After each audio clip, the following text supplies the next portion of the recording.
Hola, esto es Cántalo TV.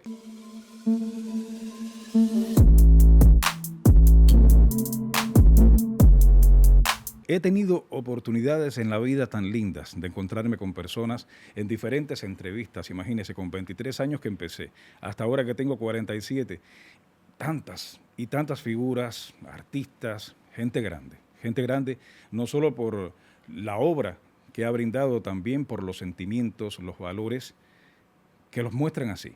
Y hoy, aquí tengo un invitado, él me entrevistó, ahora yo lo voy a entrevistar, pero esto va a ser así, una conversación agradable con el director de cine Ian Padrón. Qué Muchas gracias, placer. muchas gracias por invitarme. Ahora cuando empezaste a decir de gente grande y eso, me empecé a pensar, ¿estará pensando ¿Pensaste en la grande? estatura? No, estoy pensando en el peso. Dije, no, ya estoy ancho, estoy grande.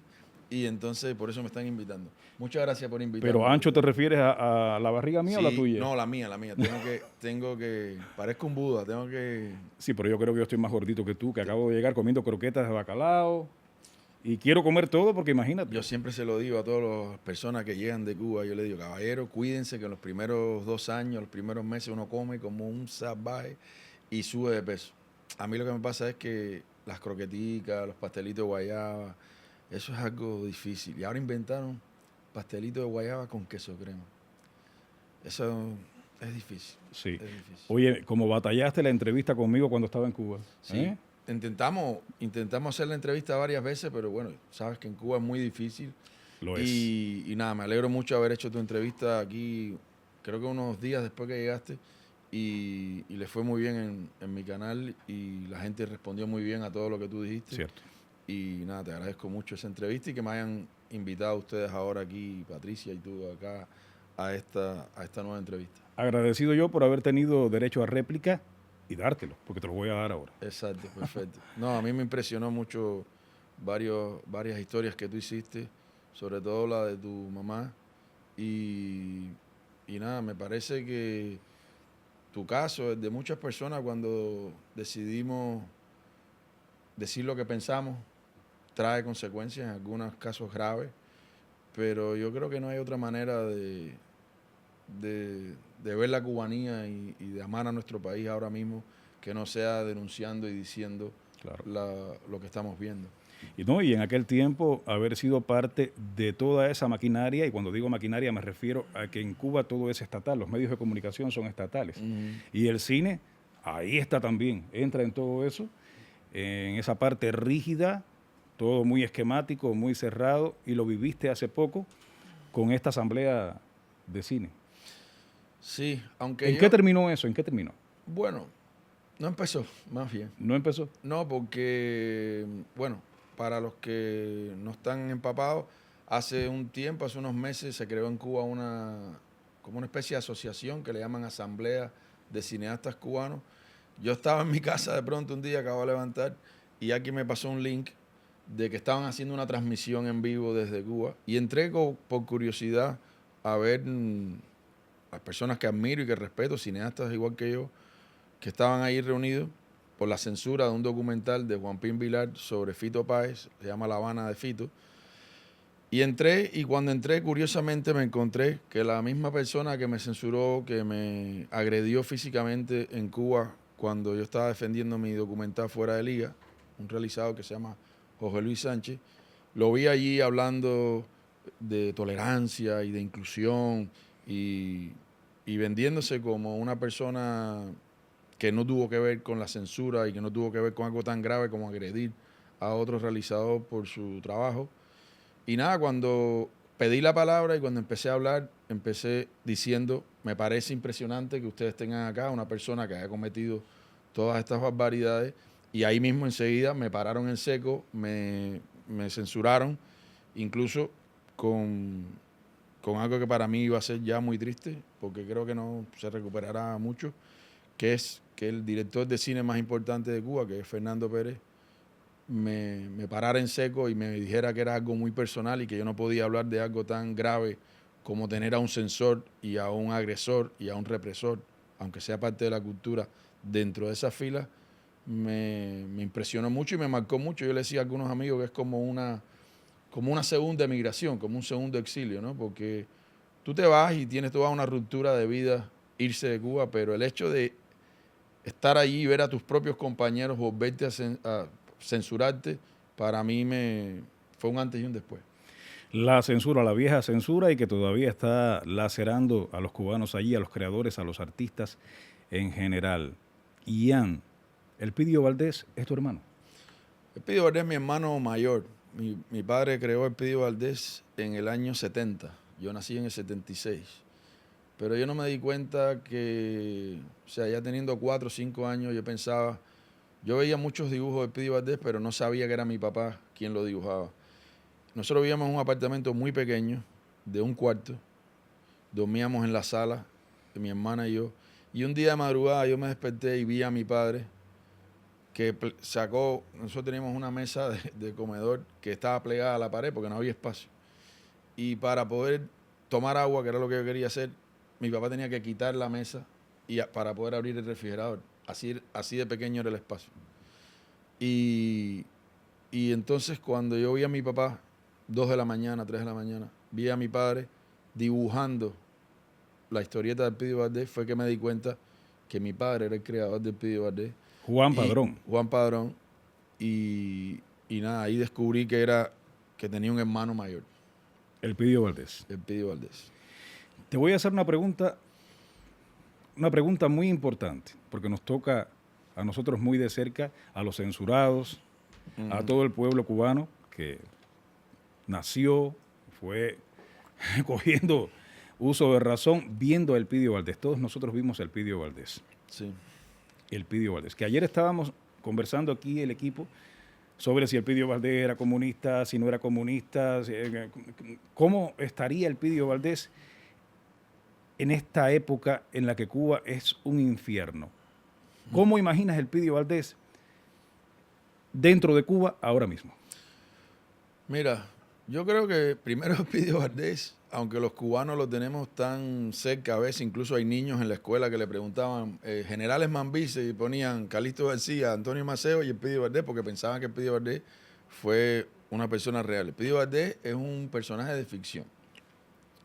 Partiendo de ahí, Elpidio Valdés tiene que ver con las guerras de independencia, que son para mí el momento más limpio y bello de la historia de Cuba, que fue la lucha de los cubanos contra el colonialismo español. Y mi padre y yo siempre hablamos, incluso cuando mi padre falleció, nosotros teníamos como proyecto, incluso fue mi último proyecto en Cuba, intentar hacer una película de Elpidio Valdés. Y siempre hablamos de que Elpidio Valdés no debería salirse de su época. O sea, Elpidio Valdés es un personaje de ficción creado en la Guerra de Independencia. Y aunque mi padre hizo una película donde Elpidio Valdés ya tenía 50, 60 años, que en los años 30, cuando la época de Machado, pero siempre hablamos de que Elpidio es un personaje de su época. Yo de todas maneras creo que Elpidio más que todo es un personaje nacionalista. Es un personaje que habla de la independencia de Cuba, del amor a la cubanía, de la picardía de ser cubano y de cómo hablamos los cubanos y cómo vemos la vida de los cubanos.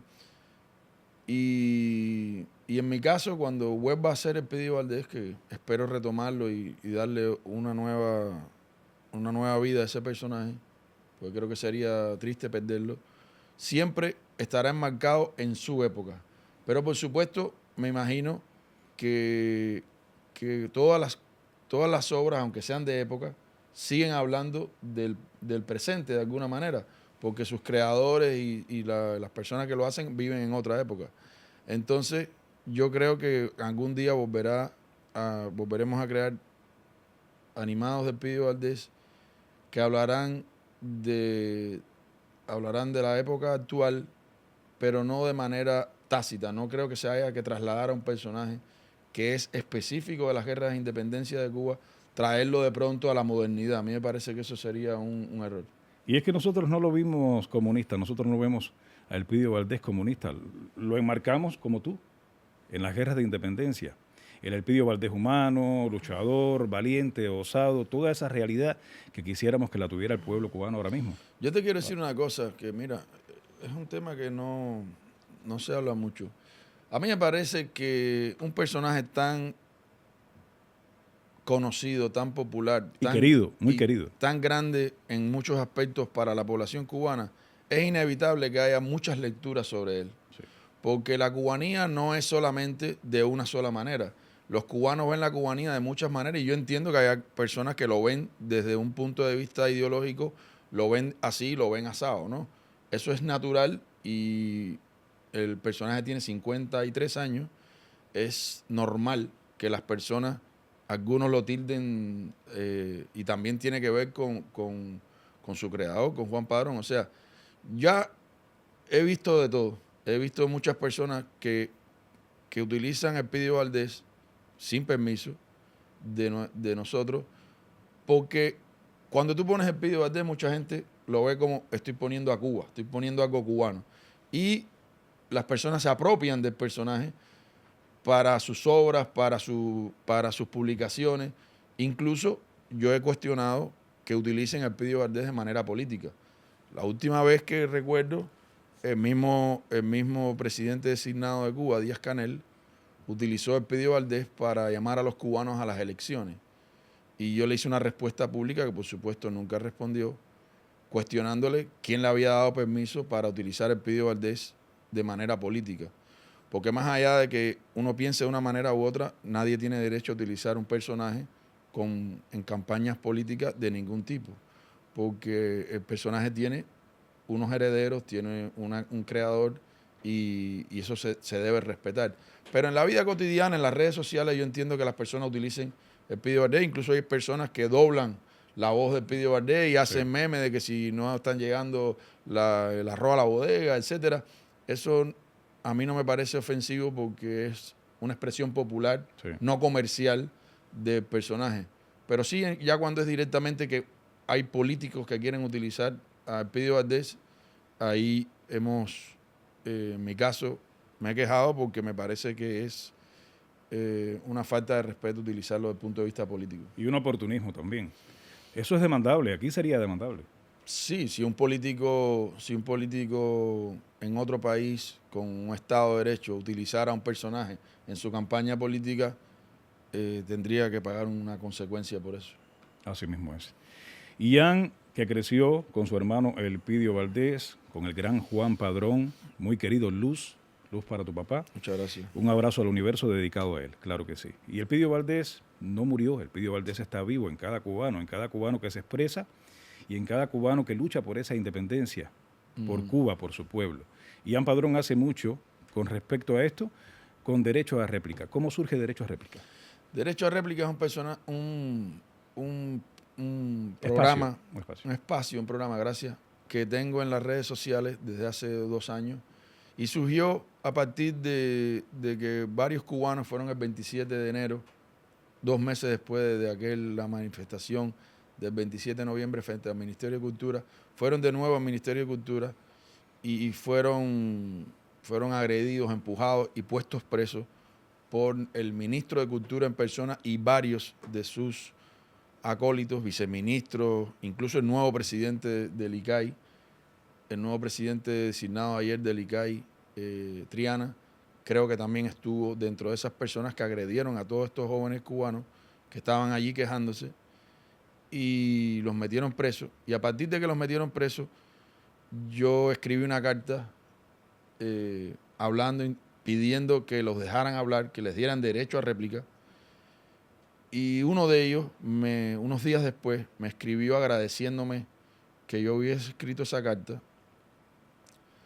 Y yo le dije, no, si a mí lo que me interesa es que tú puedas expresar lo que tú piensas, porque sabes que hay toda una campaña de difamación, salió el ministro diciendo que los estaban interrumpiendo en su trabajo, toda una falta mínima de ética que se dio en ese momento y de todo tipo. Y entonces yo nunca había hecho un Facebook Live. Yo no sabía lo que eran las redes sociales en ese aspecto. Abrí el Facebook Live, hice una entrevista a Mauricio Mendoza, que fue la persona a la cual el ministro le arrebató el teléfono y fue uno de los primeros que se lo llevó preso. Y a partir de ahí, esa entrevista a Mauricio Mendoza es el inicio de Derecho a Réplica, porque yo quería crear un espacio donde cupiéramos todos, donde todos podamos hablar, y el lema del espacio es con todos y para el bien de todos, en mi canal Ian Padrón YouTube. Y se llama Derecho a Réplica por eso, porque yo creo que todos los cubanos tenemos derecho a expresarnos, a decir lo que pensamos, y basta ya de que alguien decida, tú sí, tú no, tú tienes derecho a hablar, tú no tienes derecho a hablar. A mí me parece que nos han criado toda la vida así, y nada, en mi espacio he entrevistado a personas con las que concuerdo cómo piensan y otras que no concuerdo para nada en cómo piensan, o pienso, tengo muy pocos contactos en cuanto a cómo piensan y cómo ven la realidad cubana, pero aún así debato con ellos, hablo con ellos con el mayor respeto posible, teniendo en cuenta de que yo creo que precisamente la dictadura cubana ha hecho algo que lo hemos vivido toda la vida, que es separar, dividir, aislar a otros cubanos para que no se pongan de acuerdo nunca, para que no se puedan asociar. Y bueno, Derecho a Réplica es eso, un espacio donde cada cual puede decir lo que piensa. Yo le puedo decir que no estoy de acuerdo con lo que dicen o no. Ellos me lo pueden decir a mí también, siempre, casi siempre, que no es lo mismo, pero es igual, con el mayor respeto posible. Te voy a mencionar 2 obras tuyas y me las describes, aunque te las junte, no importa. Havana Station y también Fuera de Liga. Bueno, primero Fuera de Liga la firmé en el 2002, la terminé en el 2003. Me censuraron Fuera de Liga por tener una profundidad en el béisbol cubano, sobre los peloteros cubanos, sobre también los que se habían ido. Era un momento, ahora todavía lo es, pero es un momento 20 años atrás, donde no se podía hablar de ningún pelotero que se había ido de Cuba, porque lo consideraban, lo siguen considerando traidores, y ahí estaban el Duque, Arocha, varios grandes peloteros cubanos que se habían ido de Cuba, y yo los entrevisté en un festival de cine. Vine a un festival de cine en Nueva York, me pagué mi propio pasaje, vine a Miami y los entrevisté. Fue la primera vez que conocí esta ciudad, en el 2002, viviendo en Cuba. Hice este documental, lo censuraron, traté de defender el documental, me pasaron cosas graves como esta agresión en pleno lobby del Instituto Cubano de Cine, del ICAI. Me pasaron muchas cosas, pero estoy muy orgulloso de haber hecho Fuera de Liga, porque desde ahí, viviendo yo en Cuba, yo defendía de que los que se fueron de Cuba tienen el mismo derecho a opinar sobre la realidad cubana, tienen el mismo derecho a participar de la vida de Cuba, lo cual la llamada Revolución Cubana los trató siempre de aislar. Y yo siempre les digo, irónicamente, que ellos deberían cambiar el eslogan de Fidel Castro de no los queremos, no los necesitamos. Deberían decir no los queremos, pero sí los necesitamos. O sea, la nomenclatura cubana se ha cansado de hablar mal y de difamar de la emigración cubana o de parte de la emigración cubana, pero sí acepta todo lo que venga de la emigración cubana desde el punto de vista económico. Entonces me parece que Fuera de Liga, desde aquel momento hablaba de un respeto a los que se fueron. Después Havana Station viene como una consecuencia también de esa censura de Fuera de Liga. Fueron muchos años censurados. Ya había presentado hacía muchos años Havana Station, tampoco me lo habían aprobado porque hablar de diferencias sociales y de clases sociales en Cuba también era tabú. Pero yo creo que después de la censura de Fuera de Liga y de todo lo que pasó con Fuera de Liga, no quisieron censurarme de nuevo, me permitieron hacer Havana Station, y esa es uno de los momentos más lindos de mi vida, porque fue ver los cines llenos de gente. Se calcula que más de 1 millón de personas fueron a ver la película, la gente repetía, los niños iban a ver las películas varias veces, las risas, los aplausos en el cine. Fue un momento bellísimo, y recuerdo siempre que mi padre me dijo, diste un hit, llegaste a primera y lograste en un audiovisual hacer reír y hacer emocionarse o llorar a alguna gente, lo cual ya es un tremendo primer logro, ¿no? Recuerdo eso como uno de los premios de Havana Station para mí, la opinión de mi papá. Entre tanta censura, yo recuerdo una reunión en Radio Ciudad del Mar en Cienfuegos. Y en esa reunión, un lamepatas, vamos a decir así, dice, no, aquí no tenemos prohibidos, no tenemos listado de prohibidos. Y un locutor salta y dice, en la fonoteca hay uno.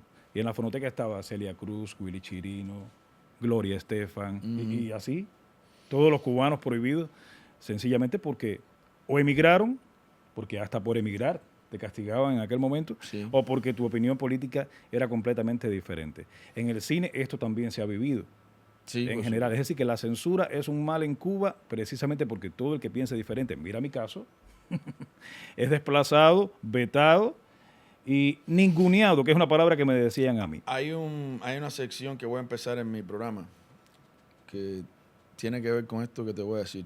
Hay un triste chiste cubano, que creo que no viene de Cuba, viene de otros países, pero que se aplica en Cuba muy bien, que dice, en el socialismo nadie sabe el pasado que le espera.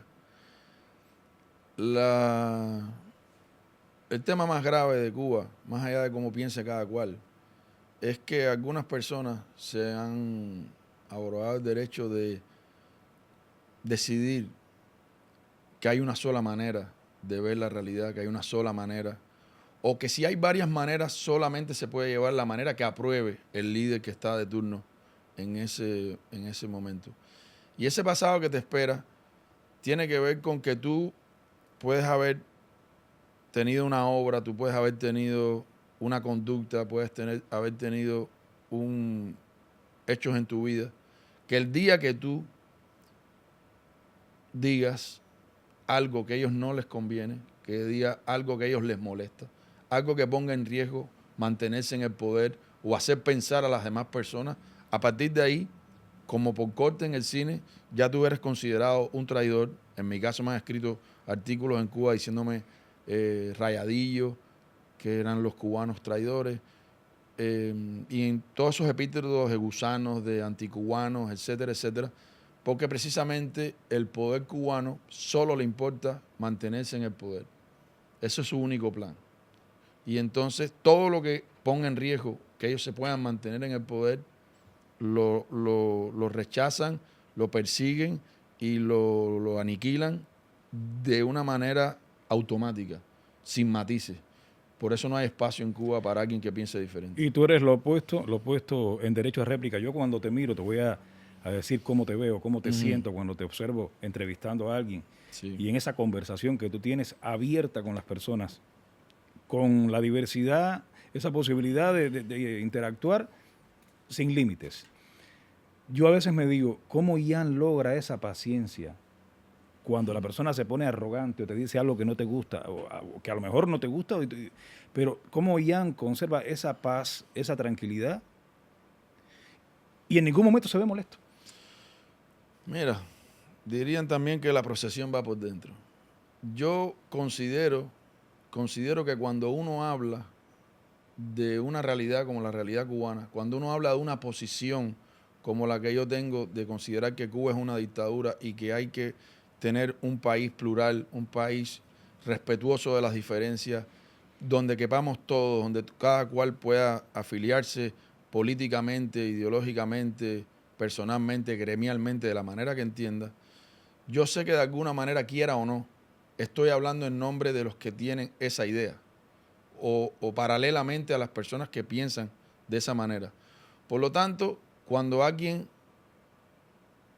trata de ofenderme o lo que hemos visto en las entrevistas de personas que tratan de desbalancearte, yo siempre pienso que también que, que la manera en que yo exprese lo que pienso, la manera en el tono que yo exprese lo que yo pienso, de alguna manera también estoy ayudando a respetar esa idea que yo tengo, porque yo estoy seguro, y es lo que he visto también, que otros medios de prensa que quieren desvirtuar esa migración, que quieren desvirtuar esa otra idea de los que pensamos que Cuba se merece democracia, pluralidad, etcétera, utilizan los momentos donde alguien se ofende, donde alguien se altera, donde alguien dice algo fuera de tono y lo sacan de contexto, y eso es lo que utilizan en sus medios para desvirtuar la idea que yo defiendo.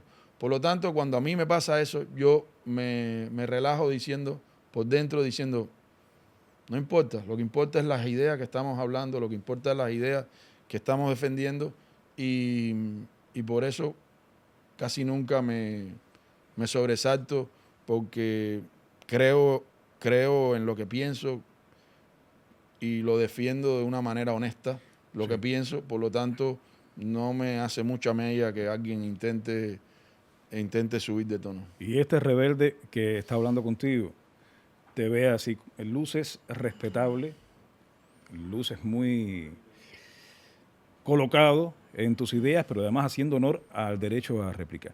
¿Cómo sentiste tú? Yo tuve mi propia impresión al respecto. El 11 de julio. A mí el 11 de julio, no sé, tú estabas en Cuba, pero a mí el 11 de julio me cambió la vida. Creo que nos cambió la vida a muchos cubanos ver el ejemplo de personas en las calles, sabiendo lo que eso significa en Cuba, sabiendo que la policía, como hizo, te va a ir para arriba y te va a dar con todo, sabiendo la represión que hay en eso, también teniendo en cuenta lo que implica en Cuba las personas que están incluso presas por haberse manifestado el 11 de julio. A mí me pareció que eso fue un ejemplo cívico que a mí me impresionó muchísimo. Recuerdo que era un domingo, todo el mundo estaba relajado viendo la final de la UEFA de fútbol, del Barcelona creo que era, y venían las noticias de Cuba, pero uno no tenía como noción realmente de lo que estaba pasando. Y como a final del día que yo pude revisar todo lo que había pasado, a mí me cambió. Y de hecho creo que ese ejemplo de las personas que se manifestaron el 11 de julio cambió las redes sociales, cambió la realidad cubana, cambió la percepción sobre Cuba en muchos medios. Y ese ejemplo a mí me ha hecho ser mucho más preciso, agudo y conciso en lo que quiero decir, porque lo que ellos hicieron, las personas que lo hicieron el 11 de julio y la respuesta de Díaz-Canel de que la calle es revolucionaria y la orden de combate está dada, a mí me parece que cambió para siempre. En mi caso, es un antes y un después y es algo inolvidable para mí. Creo que para muchas personas también. Y eso nos ubica en que la represión no partió, no surgió, no inició ese día. Ya eso venía desde el exilio, desde 1959, ya hay personas que estaban sufriendo fusilamientos, prisión, destierro, todo lo que rechaza José Martí, todo lo que rechaza Elpidio Valdés.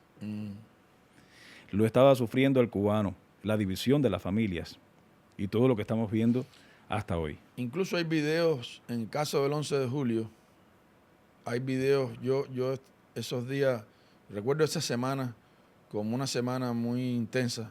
Yo apenas podía comunicarme con nadie en mi casa porque mis pensamientos todos estaban en función de buscar videos, de poner videos. Y si tú revisas mi canal, ahí hay una cantidad de videos que demuestran de cómo, hay incluso videos que duran 9 minutos sin cortes, que son las personas manifestándose por la calle y las personas en Centro Habana, cerca del Prado, desde los balcones, apoyando a los que estaban abajo, sin agresión, sin derrumbar nada, porque el Estado cubano, la dictadura cubana empezó a hablar de que había rotura de tiendas y que había vandalismo y que había violencia.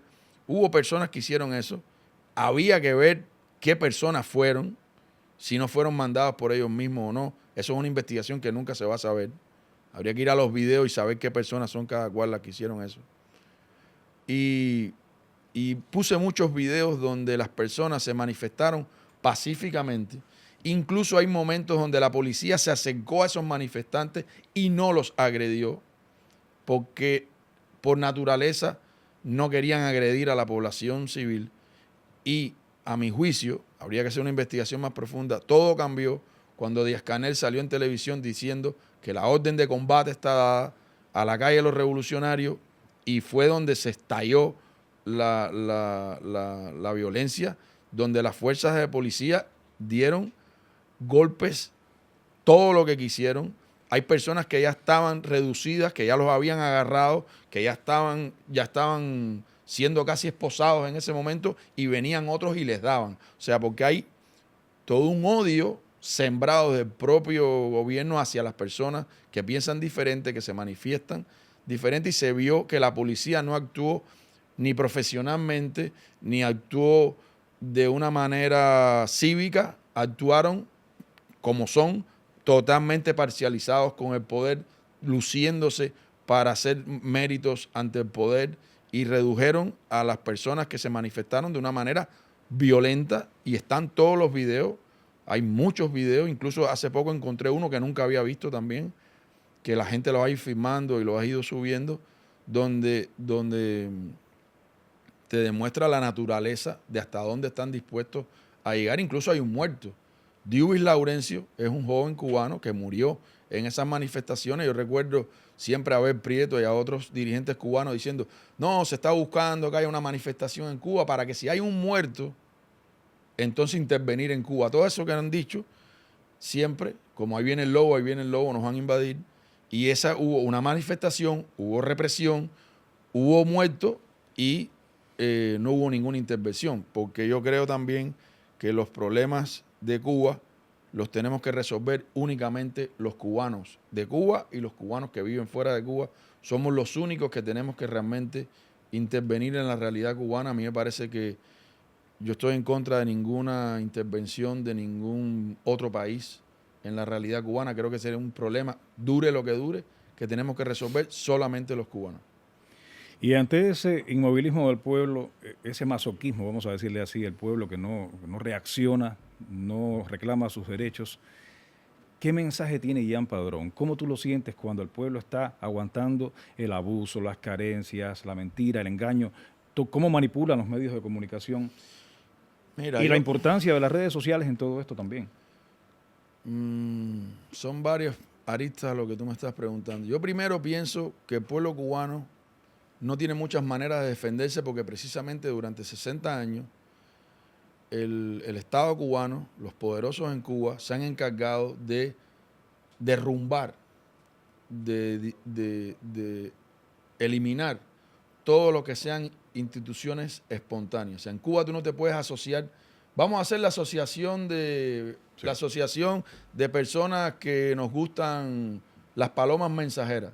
Si eso no no está hecho por el Estado, una institución del Estado, no se puede hacer. Entonces, las herramientas cívicas de cualquier país, de los ciudadanos de un país, de poderse unir, de poder ponerse de acuerdo en algo, en Cuba son nulas. Por lo tanto, la resistencia es individual de cada cual, y la otra opción, que es la mayoría de las personas, hemos decidido irnos de Cuba.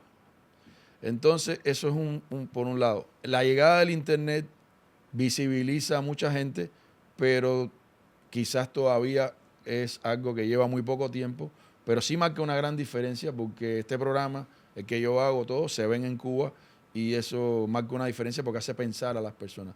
Yo no creo que nadie vaya a influenciar en que alguien haga algo específicamente. Las personas, tú la puedes hacer pensar y reflexionar, y las personas deciden qué van a hacer con su vida, cómo se van a manifestar con lo que piensan, pero yo no creo que nadie logre hacer que alguien haga algo, sino que quizás puedas hacerlo pensar. Pero es importante que los seguidores y el pueblo en general sepan, los cubanos dentro y fuera, en cualquier parte, que Cántalo TV, Ian Padrón desde su espacio, todos los influencers, los medios libres, la prensa libre, estamos dando derecho a réplica, y eso es muy importante. Y yo muy contento de haberte tenido aquí y haber conversado de todo esto que es tan importante. Me alegro que ya estemos terminando la entrevista, porque como se llama Cántalo TV, yo decía, ahí obligarán a la gente a cantar. Sí, bueno, podemos cantar. No, en mi caso. Para el Pidio Valdés. En mi caso no. Te agradezco mucho a ti, a Patricia, a todo el equipo que me hayan invitado aquí al espacio, y te deseo mucha suerte. Claro. Y bienvenido de nuevo. Gracias. A los Estados Unidos. Y qué honor. Ian Padrón, en Cántalo TV. Muchas gracias. Se me hizo realidad. Un abrazo grande y muchas bendiciones. Todo lo bueno para ti y la familia. Lo propio. Gracias. Un abrazo.